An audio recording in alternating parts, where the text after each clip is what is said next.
Okay, so before we start, backstory, which is that last week we had what I thought was a great shir. We developed these ideas together, and then afterwards it was discovered that the microphone had dropped unbeknownst to us and was broken, and so it did not record the audio. So the shir was lost. It is only the second shir I've ever lost. And I was sad. And then the words of my mom came to me. You know how like parents have this way of like saying stuff that like they could say like a very simple truth, but because your mom says it to you at the right time, then like it sticks with you. There was one time when, in the olden days, there's no such thing as autosave, and like computers would randomly freeze, So I like wrote this paper for school, and then like it froze and like it was all lost. And I remember my mom said, very simple truth. If you wrote it once, you could write it again, and like, yeah. So then I resigned myself to the fact that, okay, we got to give the shir over again. Okay. But then thankfully, 2 hours ago, I had a chavrusa with Ken, with my Tehilim chavrusa, and we really developed it. So I'm actually happy now that the shir did not record. So we're going to go through this again. And this is going to be, usually what we do is we have, the first session of like translation of questions, second session, our own ideas, and the third session, meforshim. I want this to be the last session, so I can't even guarantee that we're going to get to meforshim because I think there's enough here from what we did. And so we'll do this. And we're going to cover some stuff we did last time, but it'll be good. Okay, and I'm going to go over all the words again because did not get recorded. Okay, so Tehilim 96. Shiru Hashem Shir Chadash, Shiru Hashem Kol Haaretz. Sing to Hashem a new song, sing to Hashem all the earth. Shiru Hashem Baruchu Shemo, Basarum Yom Leyom Yeshua So. Sing to Hashem, bless his name, bear tidings of his salvation from day to day. Saparu Vagoim Kavodo, B'chol Ha'amim Niflosav. Recount among the nations his glory, among all the peoples his wonders. Ki Gadol Hashem U'Hulam Od Norahu Al Kol Elohim, Ki Kol Elohei Ha'amim Elohim Varanoi Shemai Masa. So one question we had here is the key for or that? Okay. If it's for, then you're giving a reason why you're proclaiming this among the nations. Why are you proclaiming it? Because God's the best and all the other gods are non-gods. If it's a that, then this is the content of what you're saying. Proclaim among the nations that God is great above all the other gods and all the other gods are non-gods. Okay, fine. We don't know if it makes a difference, but that is the translation thing. And again, Elohei Ha'amim is either the gods, rulers, or powers. The gods, rulers, or powers, but Elilim is non-gods. It comes from the word nothing. Okay. Hod v'hadar lefanav, oz v'siveres b'mikdasho. Glory and majesty are before him. Strength and splendor are in his sanctuary. Havu l'Hashem mishpachos amim, havu l'Hashem kavod v'oz. Render, ascribe, or grant to Hashem, O families of peoples. Render, grant, or ascribe to Hashem glory and strength. Here's another innovation from Ken. So last time we had a machlokas. It's either we said either Havu Hashem kavod shemo, grant to Hashem the glory of his name, or glory befitting of his name. So Ken said you could just translate it as grant to Hashem his name's glory, and then that fits both of the meanings, meaning either the glory of his name or the glory befitting of his name. So I really love English translations that capture the ambiguities of the Hebrew. So he translated it as his name's glory, which could either mean the glory of his name or glory befitting his name. That was the two possibilities we saw. Yeah. Okay. And then bear a tribute and come to his courtyards. We translated mincha as tribute instead of like flower offering because it seemed to be more broad. Prostrate yourself to Hashem in the majesty of holiness, tremble before him all the earth. Say among the nations, Hashem reigns or has reigned. Indeed, the world is established. It will not falter. He will judge peoples with uprightness. Yismechu hashamayim v'salgel haaretz yiram hayamim la'o. The heavens will rejoice and the earth will be glad. The sea and all its fullness will thunder. Ya'alo sadai v'chol sharbo az yiranu kol atze yar. The field and everything in it will exult, and then the trees of the forest will sing joyously. Lifnei Hashem kiva. Before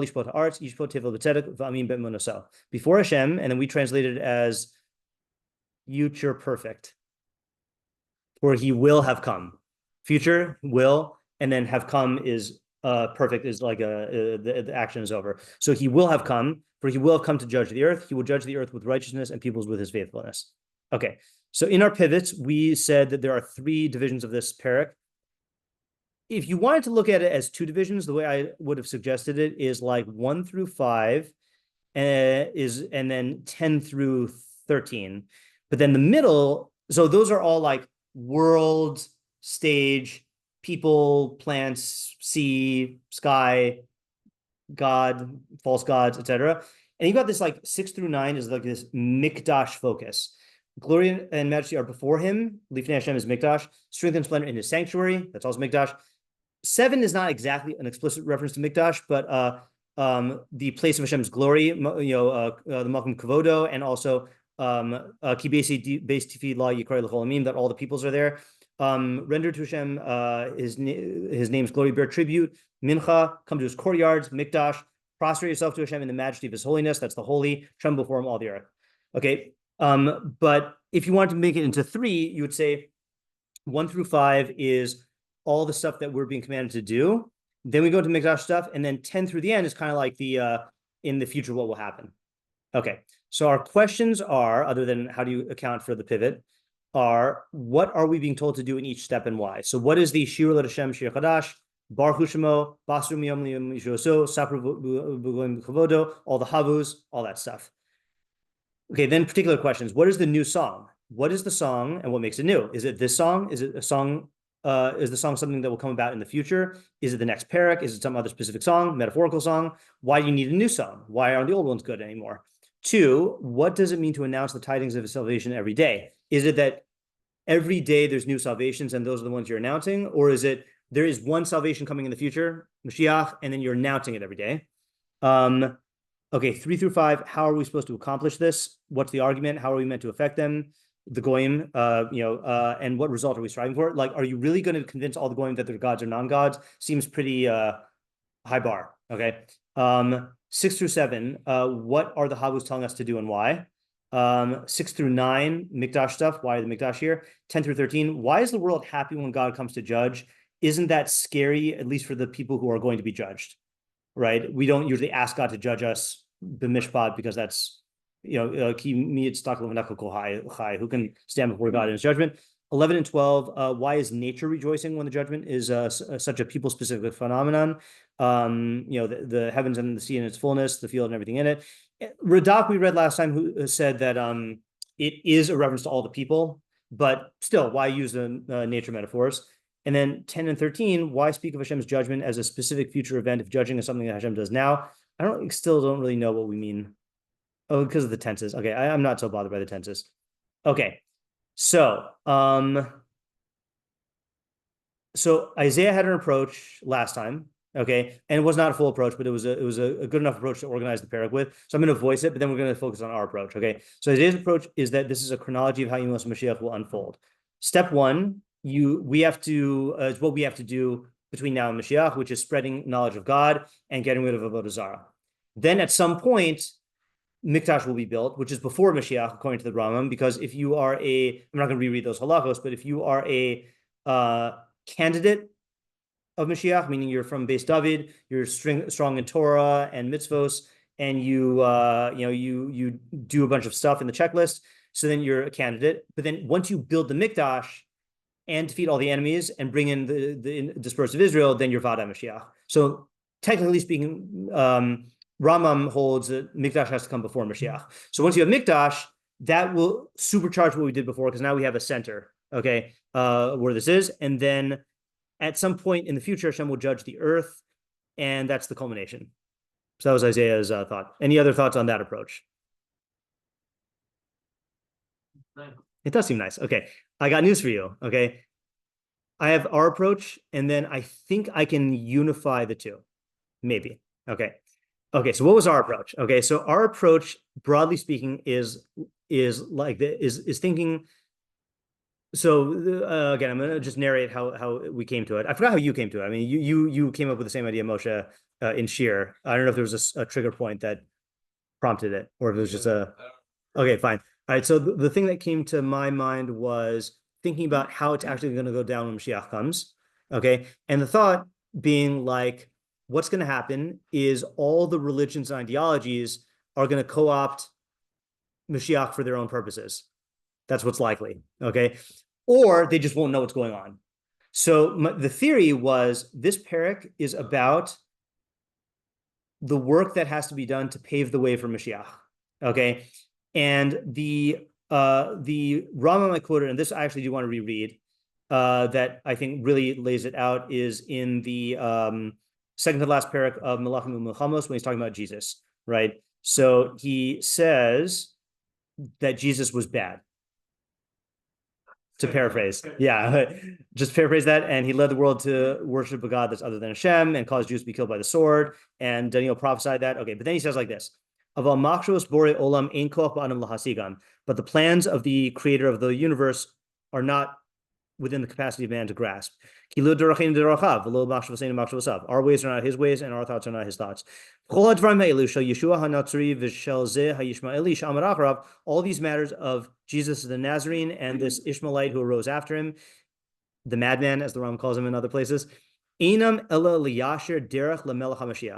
only in order to straighten the path for the Melech HaMashiach, and to correct the world or fix or establish the world, kulo in its entirety, lavodas Hashem biyachad, to serve Hashem together. Shnemar, as it says in Spanya 3:9,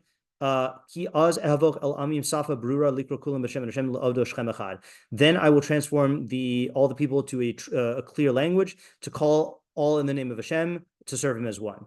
Ketzad, how so?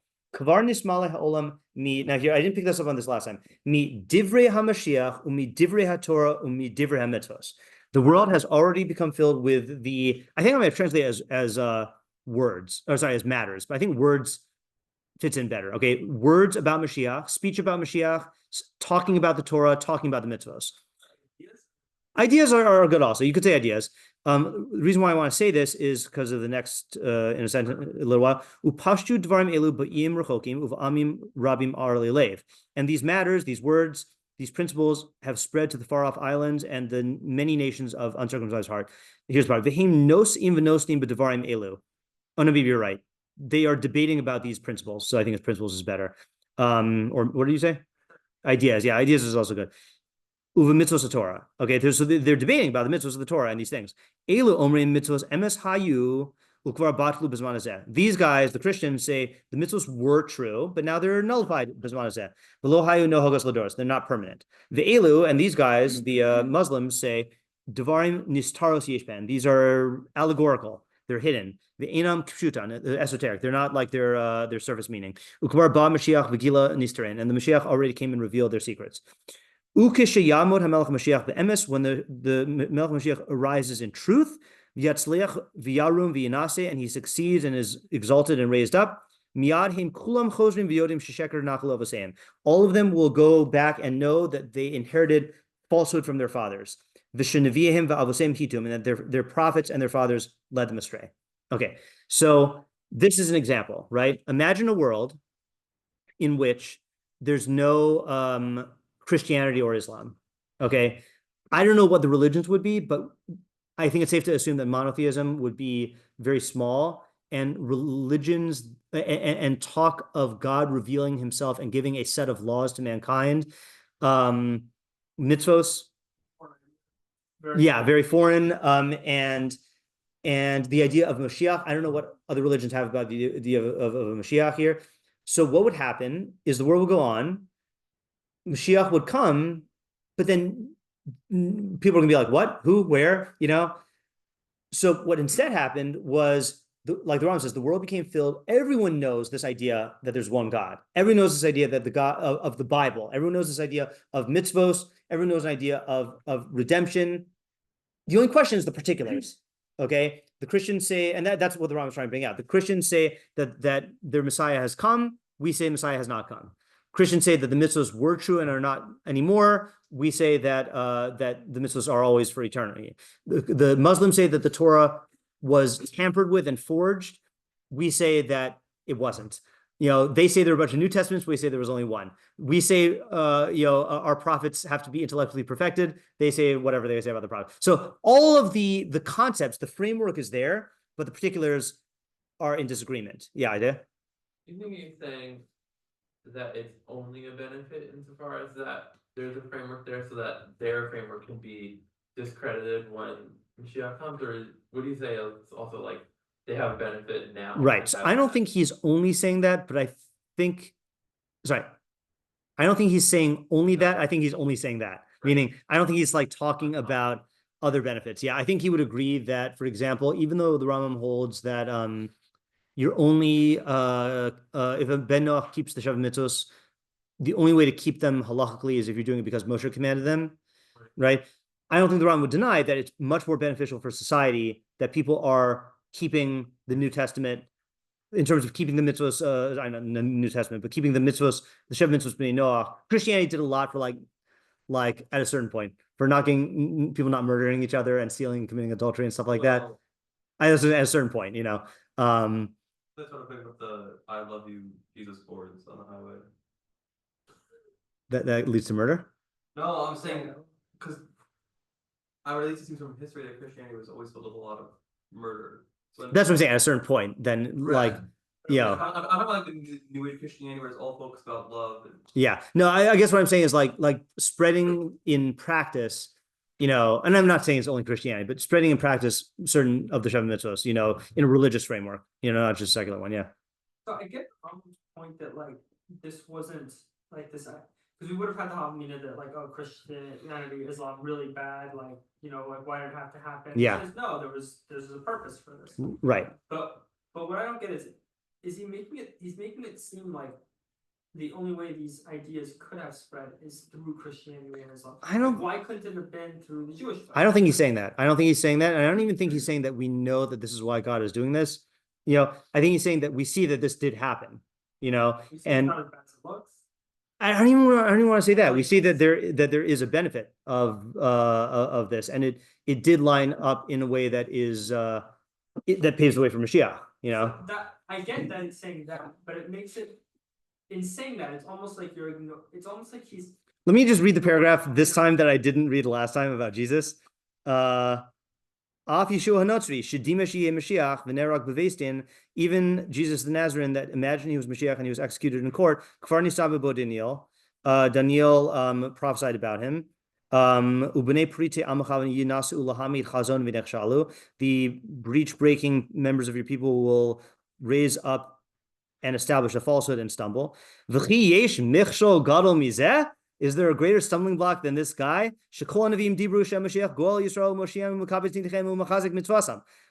All the Nevi'im prophesied that the Mashiach will redeem Israel and save them and gather in their exile, they're scattered and strengthen their mitzvos. And this guy garm la'abed Yisrael b'cherev, caused Israel to be killed by the sword. To scatter their remnant and to lower them. To exchange the Torah. And to cause the entire of the world to err and serve a God other than Hashem. So I think it's safe. He's not saying it's good, but there's a silver lining.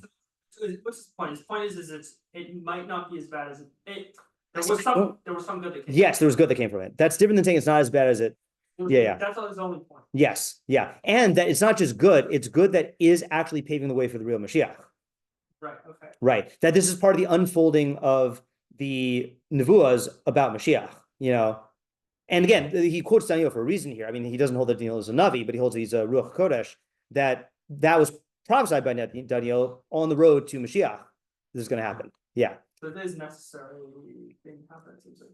See, I don't want to say more than the Rambam's saying. Rambam never says it had to happen this way. He said it did happen this way. But the fact that Daniel prophesies it makes it seem like prophecies for the bad don't have to come true. Yeah. Okay. Yeah. Ideally, the Chet HaMeraglim wouldn't have happened. We would have gone in with Moshe Rabbeinu, and that would have been it, you know. But then, and ideally, Bayis Rishon would have lasted forever. And ideally, you know, like a lot of stuff. Yeah, right. I mean, I can't put the line from Lord of the Rings at this point, but yeah, I don't know, whatever. Yeah. So I don't think he's saying it had to happen this way. Silver lining in line with God's plan. Yeah. Okay. All right. So now, just to introduce a new terminology here. So what are we saying the theme is so far? Okay, is that in order for, and even this I can't say exactly. I don't want to say it has to be this way, but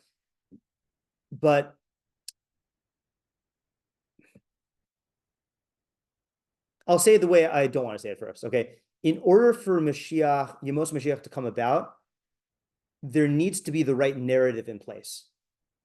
Okay, and that narrative has to be Hashem is the true God. All the other gods are false. Hashem is the source of our good. His glory rests in Yerushalayim. Shekhinah is in Yerushalayim, and he's coming to judge. I don't say those are the only elements. Yeah, presumably on the idea of the Mashiach, the redemption, the Basum Yom Yom Yeshua, right? So the thing is how are we going to get that narrative out there? And this is the big move, okay, is it's not like we have to convince all the non-Jews to reject Avodah Zarah and to accept Hashem, okay? That's going to be taken care of however it gets taken care of. I mean, it'd be nice if we could do that.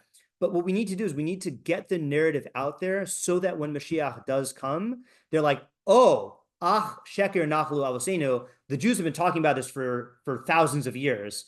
They were right, And so an example of this is like, to go out, like nowadays, it's not even combating against Avodah Zarah, it's combating against secular atheism, Are you going to really get Richard Dawkins to believe that, that Hashem is real? No, but you know what you are going to succeed in doing? Getting him to know that there is a narrative, that there's a God who's the creator of the universe, who exists, who gave commandments, and it's a much lower bar. Okay. So we have to get this out there. All of the arguments that the other gods are not real also have to be out there. Okay. So let's say like at whatever era in your, in history you're at, do the appropriate narrative. So Avram Avinu, idols don't have powers, and there's only one God who controls everything. In Ramam's time, it's going to be the universe is not eternal; it has a creator. Our time, multiverse is false. So you have to get the narrative out there and make the arguments and stick to your guns. And I don't want to pretend it's just for the non-Jews, obviously the main benefit is for Klal Yisrael to know our own ideas, and our own truth. Okay. But what's the chiddush of the perek beyond that is it's not just saying the ideas. It's not just saying the content, is you have to have the idea. You have to present the idea. I don't want to say present. The ideas have to be anchored in actions. Okay. And we've seen this in Tehilim before. Actions speak louder than words. This is the Sefer Chinuch's basic principle that it's not that you have the idea and then you do the action. It's that the actions actually reinforce and cause you to internalize the ideas. The heart is shaped by your actions. Okay. So what are these actions? All the ones that it's telling us to do. Okay. So sing to Hashem a new song. Okay. So this we did not explain last time. Okay. In fact, it was a problem last time. All right. I have a theory about new song. Okay, I don't think that the new song, I think last time I said that that's in the time Mashiach comes, there's going to be a new song, because that's what a lot of the meforshim say. That doesn't make sense in the perek, because it's at the very beginning of the perek. Okay, so anyone want to give a theory about what it means to sing a new song? Give a new argument. Okay, if it was giving a new argument, I think we would call it like, not a song. I don't think we call argument songs. Wait, I've seen Broadway. Yeah, I think that's a relatively new genre. Because if it's talking about the Mashiach coming, then I think it would belong at the end of the perek when the Mashiach actually comes, not in the stuff we need to do now before Mashiach comes. Like this is all the stuff that's paving the way. Would it be maybe there's still some people out there who don't know about Hashem? Right, but why new song? Why can't we use the old songs? And what is the song originally Tehilim? Well, that's the other question: is what's the song? Well, you're singing it to Hashem. To Hashem, yeah. Yeah, Vanessa. I forgot the to Hashem part. You forgot the what? Never mind. Okay. I was thinking like. Okay, you muted yourself. Yeah. I feel like the simplest answer is sing new praises, come up with new ways to praise. Okay, God. I feel like there's a problem with saying that. Well, what's the problem? We say like you should, well, like you shouldn't like be composing your own Tehilim, your own like. I think you should. I mean, I don't know if you're talking about how to do that, then sure. Yeah. So I mean, first of all, it doesn't have to be whole cloth, wholesale. I always forget when you whole cloth. I think, right? Is that you make the cloth? I don't know. Right. So you don't have to do it from scratch. Okay. You can. But let me first of all just quote the Rama that I always like quoting. What was that? Yeah, like that. Yeah, right. But I'll just quote the Rama I always quote to show this is the end of Brachos 10. After he goes through all the brachos and praises and stuff, he says, the sum of the matter, a person should always cry out for the future and ask for mercy. And give thanks on the past. And give thanks and praise according to his capacity, which Ramam is Ramam code for in your own words, right? The more a person thanks Hashem and praises him constantly, the better. And again, this is not, you're not allowed to say a bracha she'ena tricha, or you can't just say brachas whenever you want. So he's not talking about saying extra brachos. He's talking about riboy kfi kocho, like, doing it on your own. Okay, so the idea that came to my mind, this is not a shir, but the idea that came to my mind is the drasha on the Hayom and Shema. I think this is one that Rashi learners quote. Wait, no, it's not there. Shir Anochi Mitzav Hayom. Shir Anochi. Yeah. So the pasuk says, "V'haya im shema tishmu el mitzvosai asher Anochi Mitzav Hayom." Right. It will be when you should surely listen to the commandments that I command you today. So what's the problem? He commanded in Yeah, he commanded in the past. This is at the end of the 40 years in the midbar. Moshe not commanding today. So Rashi says, am I going the wrong Rashi? No. Mitzvah mitzav eschem hayom sheyehu aleichem chadashim ki'ilu shamatim bo bayom. They should be new to you as if you heard them today, right? Is there a Rashi in the first paragraph of the Shema that says something like this? Hayom. Yes, this is the one I was thinking of. Right, all of that, right? Yeah.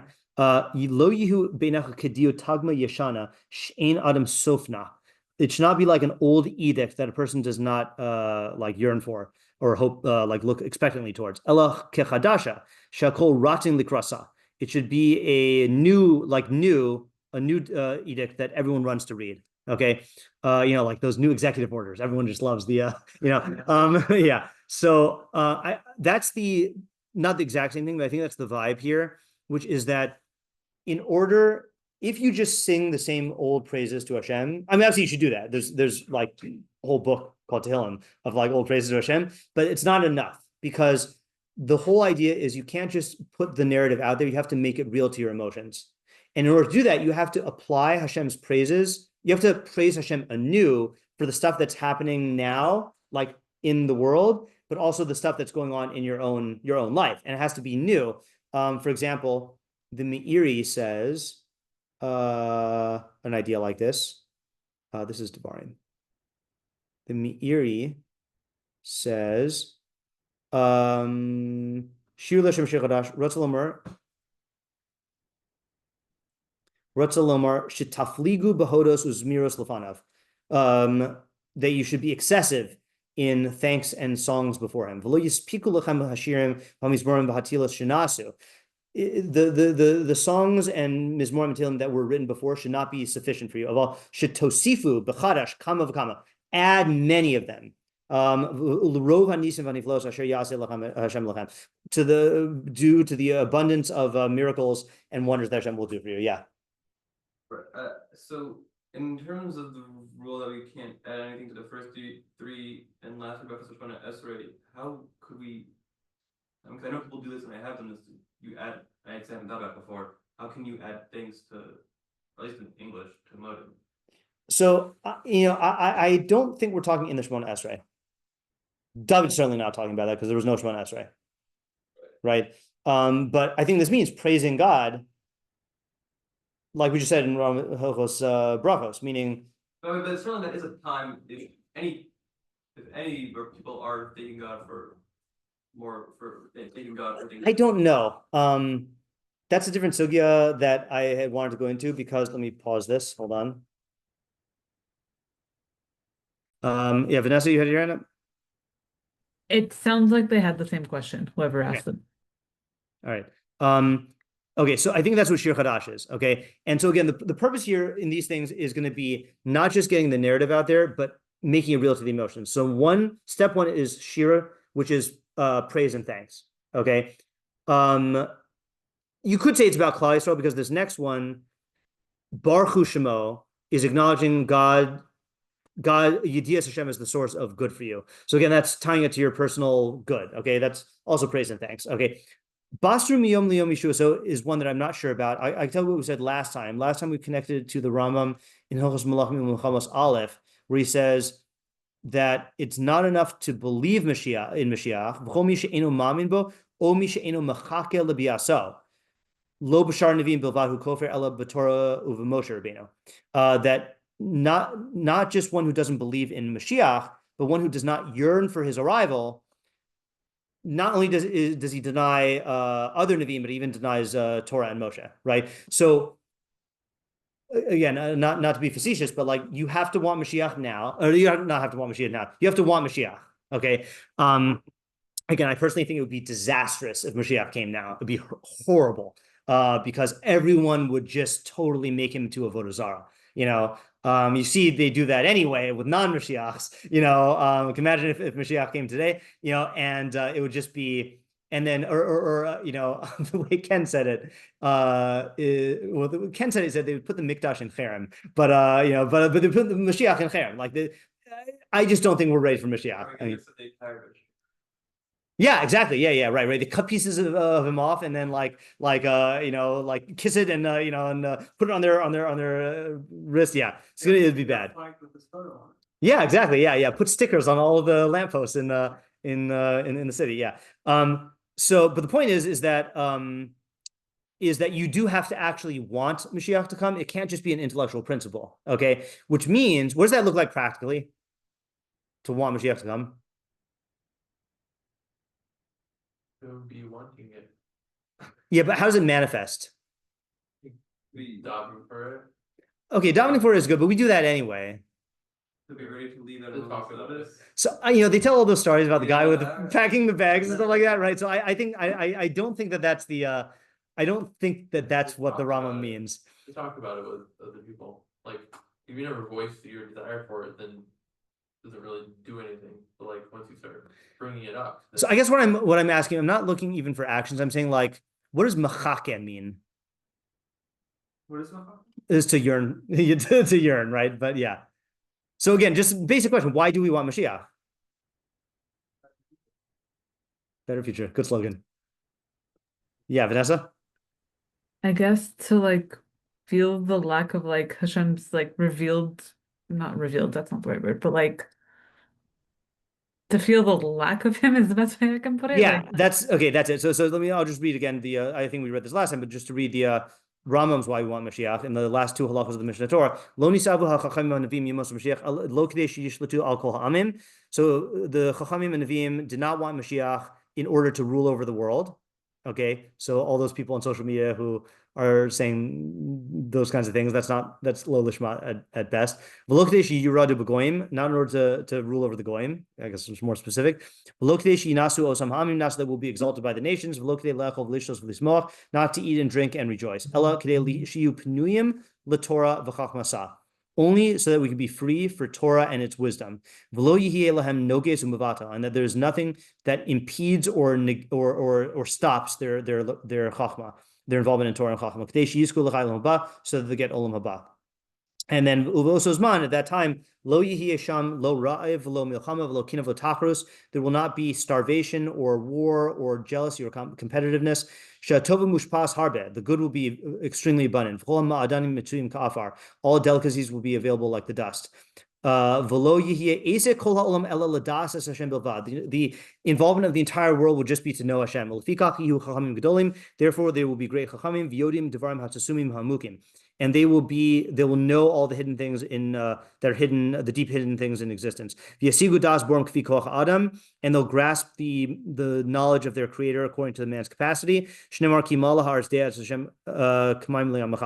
entire earth will be filled with knowledge of Hashem like the water that covers the seabed. So just to answer the question, it's like Vanessa was saying, wanting Mashiach means that you are so fed up with all the things now that impede your chachma and the chachma of humanity, and you just can't wait to be in a state where there's nothing impeding it, and everyone could just be involved in Yedias Hashem. So if you're the kind of guy who, you know, gets home from work and just sits in front of the TV and then says, I want Mashiach now. No, you don't. You clearly don't. Because if you did, what would you do? You'd be involved in Talmud Torah to the extent that you can.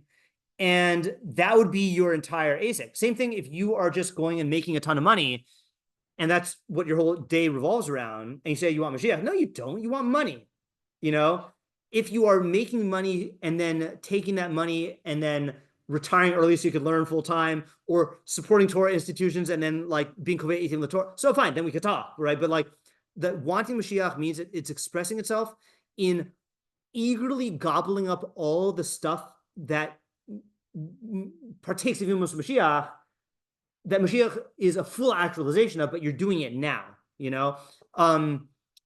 Yeah, I mean, so that's why I think there's people who say they want Mashiach, but to actually want it, show me evidence, show me that you're living your life a way where you actually want it right now, yeah. When there will be like someone that know all the secrets and stuff, is he implying that right now there will be during Mashiach there will be at a level that the world has not yet seen? Yes, yeah, and that's what Shavta Mayim B'Sasam Mimayna Hayeshua. That's the Navi says you'll draw waters. This is Rebbe always quotes this of 10, and you know what that means. That just means that I've heard a shiur where Rebbe quotes it, so like I can say Rebbe always quotes it. Yeah, yeah. I did listen to this recently. This is in one of the Sukkot shiurim. The Targum. So the pasuk says, "Ushavtem mayim b'sasam mimayne hayeshua." Chabad also likes this pasuk, I think. You will draw water in gladness from the well springs of salvation. So Targum Yonasan says, "Usakablun ulfan chadas bechedva mi bechiri tzadikaya." You will receive a new Torah. Okay, not a new Torah like New Testament, but a new learned teaching. Ulfan is really teaching, not Torah. New teaching. Chadas is chadash. Bechedva with joy. Mi bechiri tzadikaya, from the greatest tzaddikim. Okay. So the idea like the other holidays are going to be canceled out except for. I have not heard that in association with this idea. This idea is the idea that there's going to be an influx of like sodos, like really good, knowledge that is inaccessible currently. Yeah, but that's what he means there by that thing. Yeah, definitely. Yeah, I mean we've lost so much also, but like we don't have Nevi'im, we don't have Ma'aser Merkava, Ma'aser Bereshis to that extent. So that's another thing also is like, if you're the type of person who is excited about new discoveries in Torah, like, Rav Chaim inventing the Brisker Derech, or like, I don't know, like new editions of the Mishnah Torah that come out, let's say hypothetically, like that's the type of excitement that we would have for Yemos Mashiach only times a jillion, because it's going to be like actual Nevi'im and Chachamim there, Yeah. So why am I bringing this up? Because I think that's what Basru Miyom Liyom Yeshua so means, that you have to announce yourself. I think best shot is actually either one works. Either, I guess it depends. If you're talking about announcing that God has saved you every day, then that's more like an extension of the Hoda'ah part. But if this is Yeshua so in the future, and you're talking about the fact that Mashiach is going to be coming, I think that fits in better with the way we're learning the perek, that we have to establish the narrative in the world that Mashiach will come, And by the way, speaking of the Mikdash, I mean, everyone knows that spot is claimed by all three religions and that it plays a central role in our eschatology. Yeah, the Church of the Holy Sepulchre, is that? I thought that was just an old city. I didn't know that was. Oh, I thought that was. Wait, what's the? Isn't? I could be wrong. I could be wrong. Hold on. Like we're yesterday, right? It's in the old city. It's in the city. Okay, so what's the? Don't they have a thing with the Harabais? I don't know. All right, well, I'll have to look. Yeah. All right, I'll have to look. Definitely the Muslim. Yeah, definitely they do. Right. Yeah, they definitely did. They wanted it. Okay. So that I think it fits in better with announce the salvation every day. Okay, recount among the nations his glory, among all the peoples his wonders. I think that is about the certainly the future. I mean, sorry, the future, but I think certainly about the past. Like you see, it's Mitzrayim, Matan Torah, Jewish salvations nowadays also. Like this also does include, like again, there's not an issue about whether you say Hallel on Yom HaTzmaut, but the founding of the state of Israel, 6-Day War, all this stuff. again, you getting the Mark Twain reaction, right? The Mark Twain and the Jews, that like something weird is going on with the Jews, and they say it's their God that's protected them and saved them. Something's going on, like you got to establish the narrative. Then the actual crown of the narrative, which is Hashem is the only God and the other gods are nothing. Okay, that has to be a part of the narrative. Okay, now here's my next move. I think that this is part of the first half of the perek now. Okay, Mikdash is just an extension of that. Okay, this fits in with Isaiah because chronologically what Isaiah said is still true. Mikdash will be part of this. We need a center where it is, where like, this is, what was that? A command center, exactly. The best analogy that I really have heard is Rabbi Sachs, our Rabbi Sachs, who said there are 3 capitals in the United States. Okay, there's the political capital, which is Washington D.C.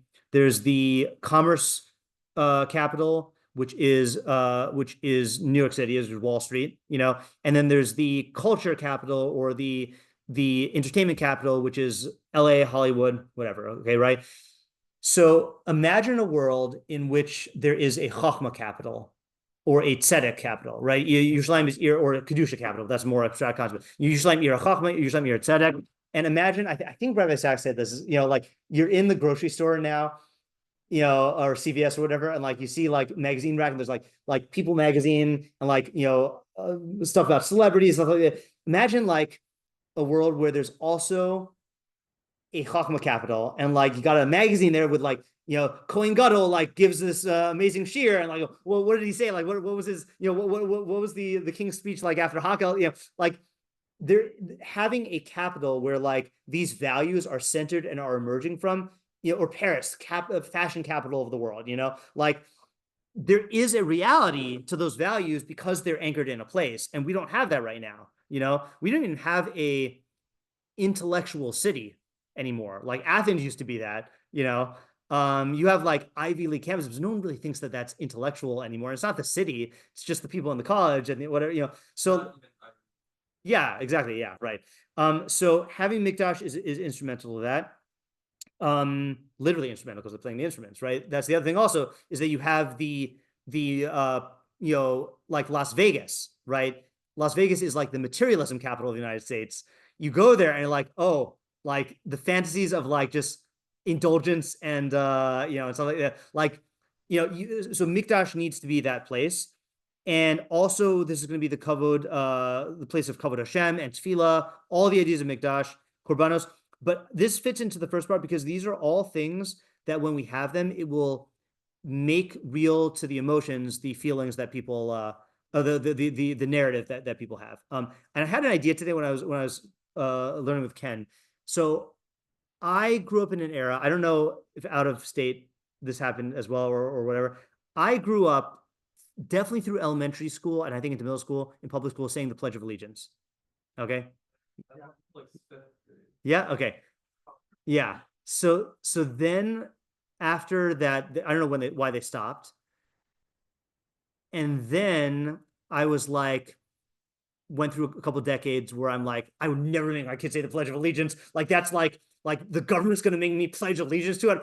Like it's just like, it's such a, like I'm not going to brainwash myself, But then I was thinking today, I was like, I wonder how much that single act made the reality of the idea of the United States something that people actually care about through doing the ritual of pledging allegiance to the flag and like recognizing like what your country gives you.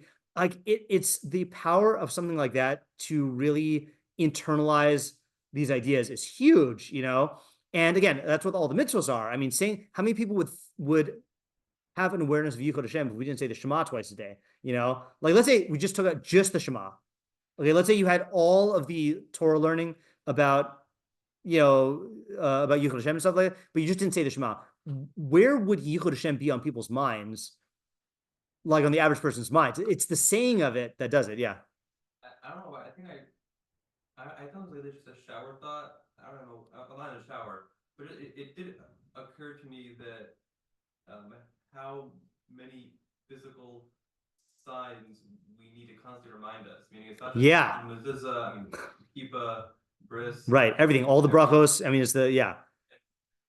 it just hit me that the idea is going to be fleeting. We are not going to be reminded of it and not think about it if we don't have all these. Exactly. It just goes away. Right. Yeah. And again, I've told this story before, but I'll say it again, because I think it's still a good story, is my friend who was a Ben Noach at the time, and who I had a regular charusa with like 5 days a week, because when I was in yeshiva, and it was approaching Rosh Hashanah, and I was telling him that saying that we gotta cancel tomorrow because of Rosh Hashanah, and he said, "I'm so jealous of you," and I said, "Why?" And he said, "Because here we are. I guess we were learning Hilchos Tshuva," and he said, "You've had a whole month of Elul to prepare, and then you had Slichos, and then tomorrow you're gonna have a day where no one is working, and you're all saying tefillos that have all these malchus, zikros, and shofros, and hearing the shofar, and then that kicking off a 10-day period of a Seir Shmei Tshuva where your entire community is involved in this, and then culminating in Yom Kippur, and you're going to fast. And for me, non-Jew, I just go to college. Everyone's just going about their business, and like I have to get it just through the ideas, And he said, and then the phrase he used, he said, it's like you're constantly walking around in a museum of chachma, a museum of ideas, where anywhere you turn, there's like things that remind you and that reinforce these ideas to you and make you think about it, And it's like non-Jews don't have that, So yeah, it's everywhere. Bowing down also is another thing where why do we even bow down? Because again, physical demonstration of subordination is different than just mentally knowing that we're dependent on God, So that I think that this whole thing is one half. Okay. All of those are just reinforcing the narrative intellectually and emotionally. Okay. But now the question is the last part. Okay. All of the stuff on earth rejoicing. And the biggest question to me is the question about the judgment. Okay. Who's going to rejoice when God comes to judge the earth? And who's being judged, and why are they rejoicing? Now you can say the easy answer, which is it's us. We're going to be rejoicing when God destroys all the Rishayim. Okay, but like I don't know if that's the answer. Yeah. Maybe I want to add on another question, but like if you're going to be judged bad, yeah, then you have reason to be yeah, right, yeah. If you're going to be judged and judgments could be you're good. Yeah. What's there even to be happy about? Like, don't you just continue on? Okay, good question. Yeah, Vanessa?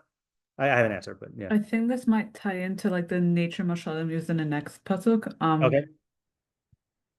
Why do we like yearn for Mashiach? Part of it is like you want to you ever get the urge to like fix something and you're like clearly the stuff is broken and you just want it to be fixed. I think part of wanting judgment is like Hashem's gonna set right and wrong. Like even if you know it, like you just get the satisfaction of like, all right, the wicked are put in their place, the tzaddikim are put in their place. It's painful, but like there's a sense of like things are where they should be. There's not the confusion of like nonsense. And I think that's why the nature mashalim, which is also the next, like we had that question of like, why are we talking about the heavens and the earth? Like, okay, that's good. I think that's a direct answer to Isaiah's question, which is that the system will be functioning properly. And I think that is like Vanessa saying, that is symbolized by the world flourishing. Everything is good, and all the trees are happy, singing back and forth like the bushes in Super Mario World.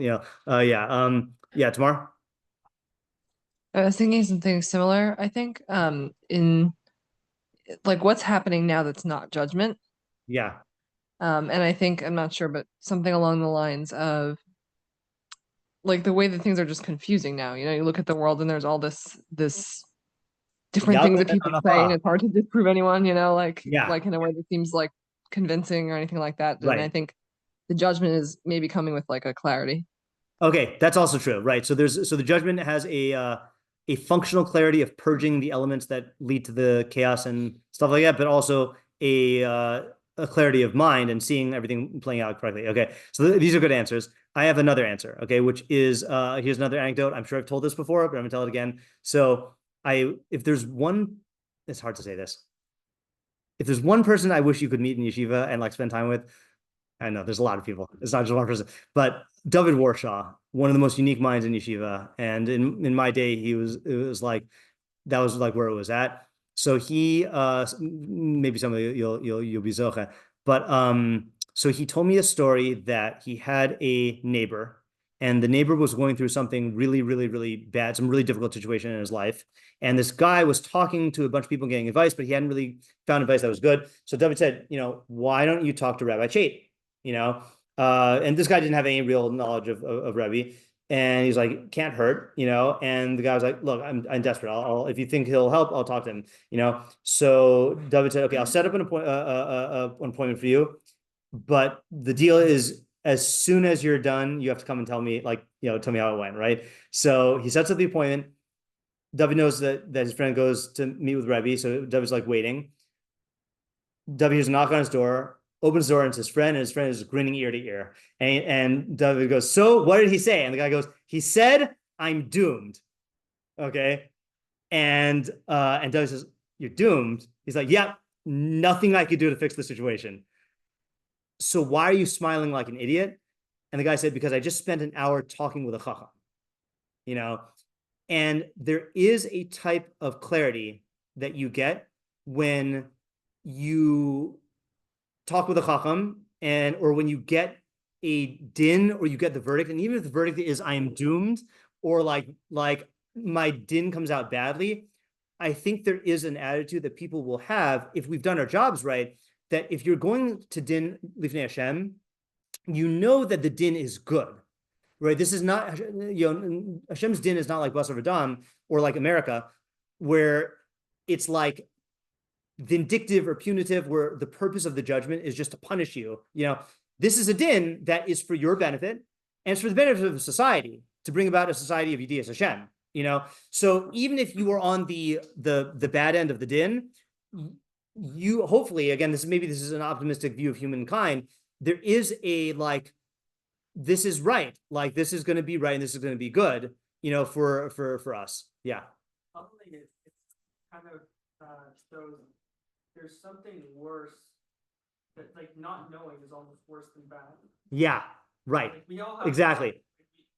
It's like uncertainty is it's almost more troubling to the human mind. Yeah. Than bad. Right. That I was thinking, that was another thought I had about the example of I'm doomed, but when 100% and you're there's an acceptance of reality, and that can bring a certain calm, Yeah, I think it's good. Another thing, I think, going with more of tomorrow's, tomorrow.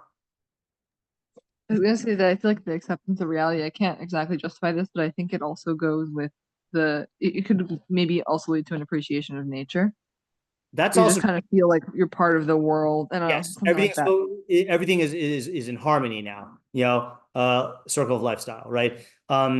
Another thing that goes with Tamar's first point about the clarity is, so I was thinking about that line in the Rambam about the Goyim will say,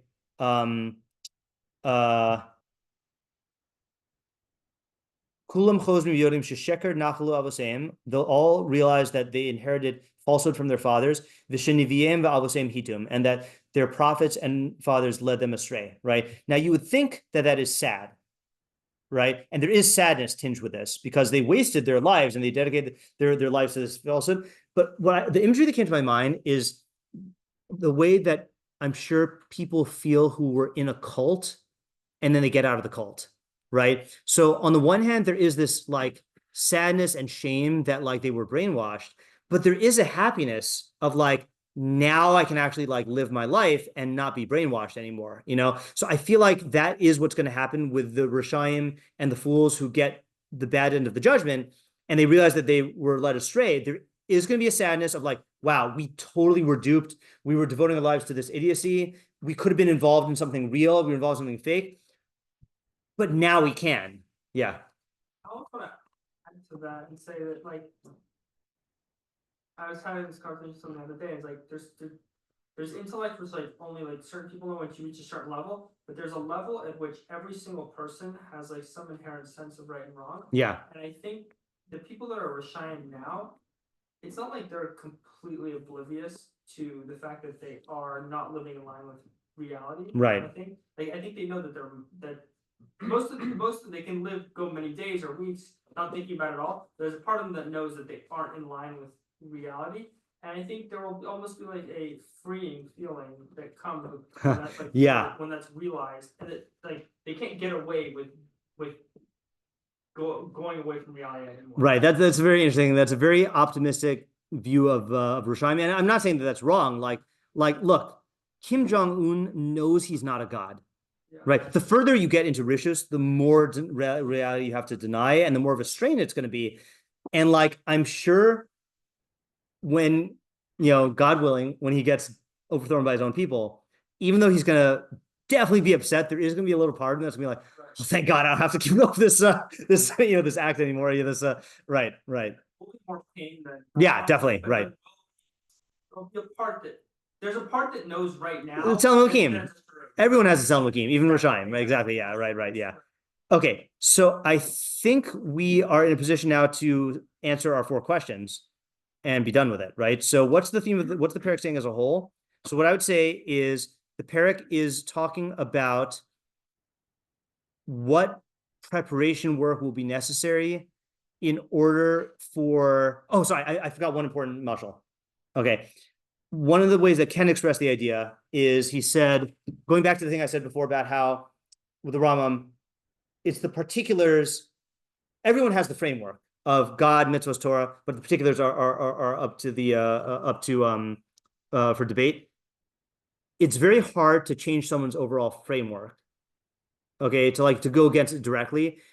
What you need to do is you need to gradually bring this about and get them to accept the framework, and then you could pull the particular swap. Watch Johnny's latest video on how to write fascist propaganda, because he talks about how this movie that we used to like, that we still like, did this. But anyway, so the example I was going to give why you can't just impose a framework is, you guys know about cargo cults? Okay, so this is a real thing. You know about this? So during World War II, maybe even earlier? World War II. Okay, World War II in the Pacific, Melanesia and these islands of where these far off people who were very, very primitive life.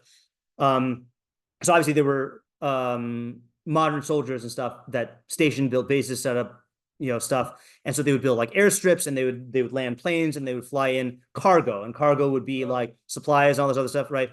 So these natives were looking around and seeing this happening, and it was great because it brought these goods into their community that they didn't have before, of materials and clothing and cans of goods and everything like that. So then World War II ended, and these the soldiers left or whatever, and the cargo stopped. So what did these people do? They would build airstrips and build planes and do actions because they thought that that's what brought the cargo. They never seen airplanes before, so they saw these men, futuristic men coming in and building these strips, and then these planes land. So if we build strips, then the planes will land also. So yeah, it's a crazy thing. That's a good Wikipedia rabbit hole to go down the cargo cult hole. So that, to me, that's a perfect example of where you try to introduce particulars, and they have no overarching framework. They will just they took all these particulars and just mashed it into their primitive way of thinking. Because they have no other choice. They don't know about modern warfare, commerce, the concept of economies and factories producing stuff, and so they just cram it in. So same thing here is, if Mashiach came and we just expect everyone to just get it, that's just not going to happen. At best, they're just going to take anything that's happening in Mashiach and then just cram it into their own framework, right? So we have to establish the framework. And then, they're going to have all these debates. Is Hashem the real God? Is Baal the real God? Is there a New Testament, or is it just the old? But establish the framework, and then boom, when Mashiach comes, then they'll have it. So that's what the theme of the perek is the work that we have to do to set up the framework in order to have this. But it can't just be us doing the work. We have to internalize it. It can't just be intellectual or verbal. We have to internalize it. We have to make it real to our emotions, and that's through all of the stuff in Psukim 1 through 9. Of the singing to Hashem, thanking Him, announcing His salvation, hoping for Him, mikdash, bowing down, saying brachos, ascribing greatness to Hashem, havul Hashem kavod va'oz, meaning anything that is great, we have to ascribe it to Hashem. and then that's going to really pave the way for Mashiach. And then the ultimate result will be things will click into place so much that even the people who are getting din will be happy and rejoice, and everyone will accept the fact that Hashem is coming to judge the earth with Mesharim and tzedek, and that's a good thing, and that's something to be happy about. Okay, now what's the practical implication of this? How should this affect us? I mean, it's pretty simple, but like, what? We should definitely learn more. That is also true. So I think we need to do these actions, right? And like this example, also Ken was telling me this example. He was in a situation, it was a group setting, and this one guy, this Christian guy, said this like Christian idea about relying on God. Like just one of these like simple faith stuff. So Ken articulated how that's like the opposite. Like this guy was basically advocating this thing about you have to like just trust in God, like throw caution to the wind, trust in God. And then Ken said, well, I believe that God created me with a mind, and that I have to follow, use the mind that God gave me, and that's what trusting in God is. So Ken said, I knew that this guy's not going to accept me, but there were 20 other people there, and putting it out there that Judaism holds that trusting in God means trusting in the mind and using the mind.